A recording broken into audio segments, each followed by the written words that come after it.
자, 이번에는 이혼을 하려고 하시는 분의 글인데요. 이런 분 절대 이혼하시면 안 됩니다. 이혼하지 마시고 그냥 알코올 해독 한약으로 치료하십시오. 그러면은 부인도 지켜드릴 수 있고요. 가정도 지킬 수 있어요. 몰라서 이혼하지 마십시오. 그럼 너무 억울하잖아요. 자, 와이프가 알코올 의존증이 심해서 이혼하려고 합니다. 음주 문제 때문에 지각이 잦고 근무 태도 안 좋다고 직장에서 해고까지 당했는데 전혀 정신 못 차리고 오히려 술이 더 늘었습니다.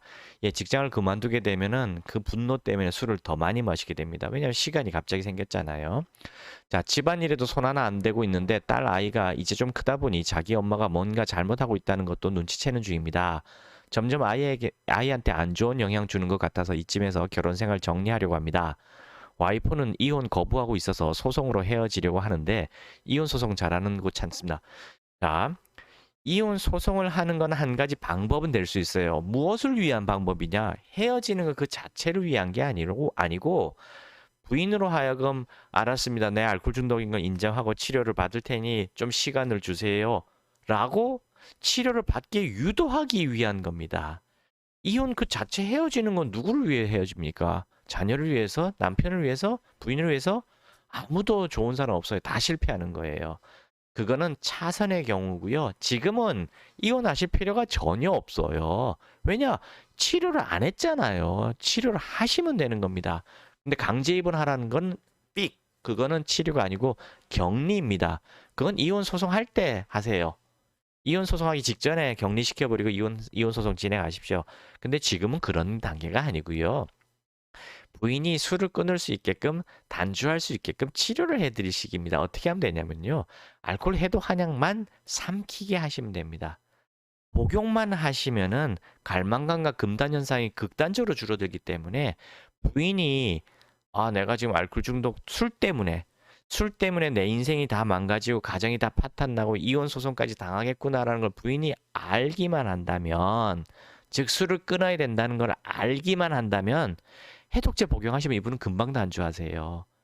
그럼 단주만 하면요, 모든 증상이 다 사라집니다. 불면증, 우울증, 뭐 피해 망상증, 과대망상, 뭐 또 분노 발작, 뭐 불안 공포, 뭐 또 있을까, 우울증, 손떨림, 식은땀, 밥 안 먹고 가정 다 그냥 팽개쳐 놓은 상태, 이런 거 다 사라져요. 왜냐고요? 알코올 중독은 정신병이 아니기 때문입니다. 여러분들은 정신병이라고 알고 계시고 의지가 부족하다라고 다 교육을 받고 세뇌당했잖아요. 그 다 시뻘건 거짓말이에요. 알코올 중독은 유전병입니다. 대물림 되는 유전병이에요. 엄마 혼자 이혼해가지고 쫓아낸다 해서 이게 해결될 것 같아요? 자녀한테 대물림 되는 유전병이란 말입니다. 남편분은 이걸 전혀 모르고 계시고 들어본 적도 없으실 거예요. 제가 계속 말씀드립니다. 알코올 중독은 대한민국 국민들이 진실을 듣고 배울 기회가 주어지질 않아요. 원천적으로. 그리고 거꾸로 술꾼들한테서 또는 방송에서 왜곡하고 축소하고 은폐된 그런 내용만 듣거든요. 물론 간혹 가다가 진실을 말해주는 분도 계세요. 1월 23일에 그 오은영 박사라고 유명하잖아요. 그분이 방송에서 사실은 유전이 제일 중요한 거예요라고 딱 한마디 하고 슬쩍 지나가셨는데요. 그게 진실이에요. 이거 유전병이에요. 대물림되는 병이란 말입니다. 물론 100%다 유전되는 건 아니고요. 무조건 유전에 의한 것만은 분명히 아닙니다만 유전적인 요인이 가장 중요한 거예요. 그래서 이게 병이 대물림되기 때문에 이 자녀분도 있잖아요. 지금 자녀가 딸인지 모르겠습니다만 딸이면 더 많이 이게 유전되는 경향이 있어요. 그래서 아버지께서 알코올 중독이 이게 유전이구나, 체질병이구나, 알러지 같은 병이구나, 당뇨병 같은 병이구나, 태어날 때부터 그렇게 체질이 정해져서 걸리는 병이구나를 빨리 아시고 부인한테 이 병은 그런 거야. 당신이 의지 탓이 아니야. 당신 정신병자 아니야. 내가 정신병원에 가둘 것도 아니야. 그러니 두려워하지 마. 라고 안심을 시키고, 이거 당뇨병 같은 거고 알러지 같은 거니까 약을 복용하면 얼마든지 치료할 수 있어. 당신이 나를 믿고 약을 먹기만 하면 돼. 라고 설득을 하셔야 되는 겁니다. 제 머리 위로 연락하셔서 상담을 받으시고요. 이 질병이 어떤 건지 남편분이 먼저 이야기를 듣고 배우셔야 돼요. 그 상태에서 부인을 설득하셔서 치료를 하십시오. 그런 부인 같은 분들은 단주 얼마든지 할 수 있어요. 이분이 지금 폭언, 욕설, 폭력, 아이들 아동학대, 흉기, 난동, 방화 그런 거 전혀 없으신 분 같거든요. 지금은 없어요. 단지 이제 집안일을 아무것도 안 하고 무기력, 그냥 무의욕, 마치 뭐 정신병자인 우울증 환자인 것처럼 아무것도 안 하고 무책임, 쉽게 말해서 무책임한 상태로 지금 퍼져 있는 상태로 보이는데요. 그거는 알코올 중독 환자는 누구나 다 그런 거예요. 그건 이분이 그런 게 아니에요. 부인이 그런 게 아니라 알코올이란 약물이 뇌에 들어가서 중독 현상을 일으킨 모든 환자가 다 그런 겁니다. 그럼 어떻게 치료해야 되냐고요? 머릿속에 들어가 있는 그 중독된 약물을 해독해서 빼내게 되면 정상으로 돌아가요. 완전히 정상으로 회복합니다. 거꾸로요. 아, 그 술 귀신이 씨에서 그렇다고 구타라고 하는 사람들 많잖아요. 그거 딱 거짓입니다. 사기예요. 알코올 중독은요. 그럼 제가 입증을 어떻게 하냐고요? 환자를요, 그냥 어떤 외딴 섬이나 어떤 그 격리할 수 있는 곳에 정신과 약 먹이지 않고 그냥 가둬놔 보세요. 한 달만 가둬 보세요. 한 달 뒤에 멀쩡해져요, 그냥. 왜냐고 한 달 동안 술을 못 먹었잖아요. 술만 끊으면 이 병은 저절로 다 낫는 병입니다. 모든 증상이 다 나요. 심지어 고혈압, 당뇨까지 다 낫습니다. 그러니까 이걸 정신병이다, 의지 탓이라 생각하지 마시고요.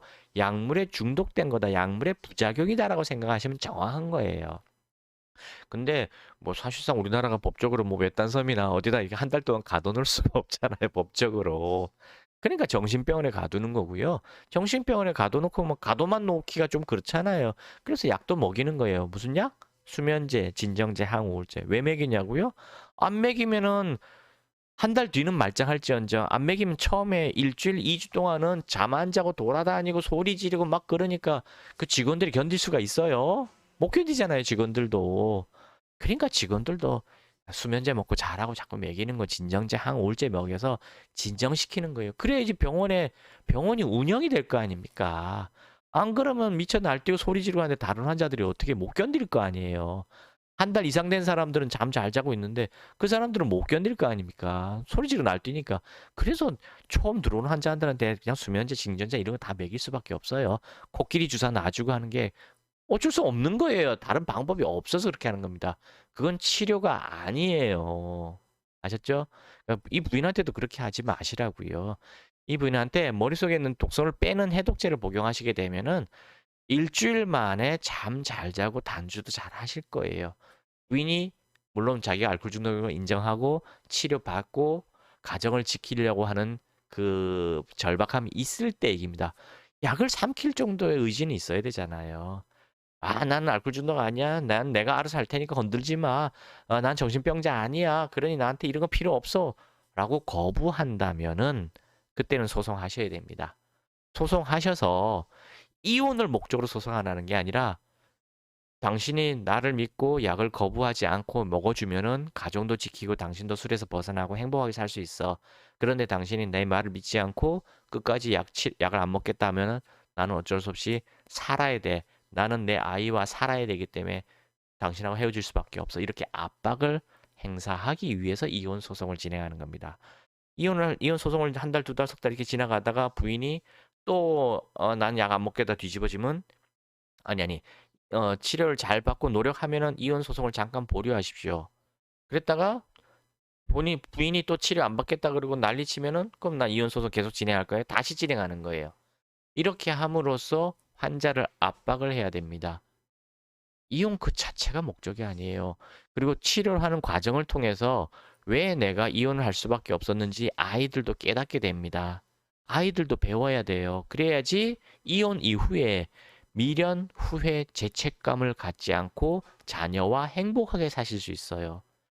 남편분이 이런 교육을 받지 못하고 그냥 이혼을 해버리고 아이한테도 가르치지 못하잖아요. 그럼 아이도 남편도 계속 미련, 죄책감, 후회 속에서 내가 잘한 걸까, 과연 잘한 걸까, 아닐까 왔다 갔다 하시게 됩니다. 그러다가 잘못하면요, 재결합도 하게 돼요. 아주 큰 실수를 하게 되는 겁니다. 재결합을 하시면 안 되는 거예요. 자, 제가 자세하게 말씀드렸고요. 머리 위로 연락하셔서 더 자세하게 교육받으시고 부인을 위한 치료를 빨리 서두르십시오. 시간이 갈수록 저절로 악화되는 병이니까 미루시면 안 돼요. 절대로 미루지 마세요. 저한테 치료 안 받더라도 다른 데 가면은 알코올 중독 전문 한의원들이 있습니다. 다른 한의원 가시는 한의들도 반드시 치료를 받으세요. 아, 일반 한의원은 말고요. 알코올 중독 전문 한의원을 찾으시기 바랍니다. 최소한 10년 정도 이상 경력이 있으신 분을 찾으시기 바라요. 바래요. 전국에 저 포함해서 한 서너 개 되거든요. 그런 곳에서 진료를 받으시기 바랍니다. 저한테 안 오셔도 상관없어요. 자녀분을 위해서 꼭 치료받으십시오. 절대 미루지 마세요. 안녕히 계십시오.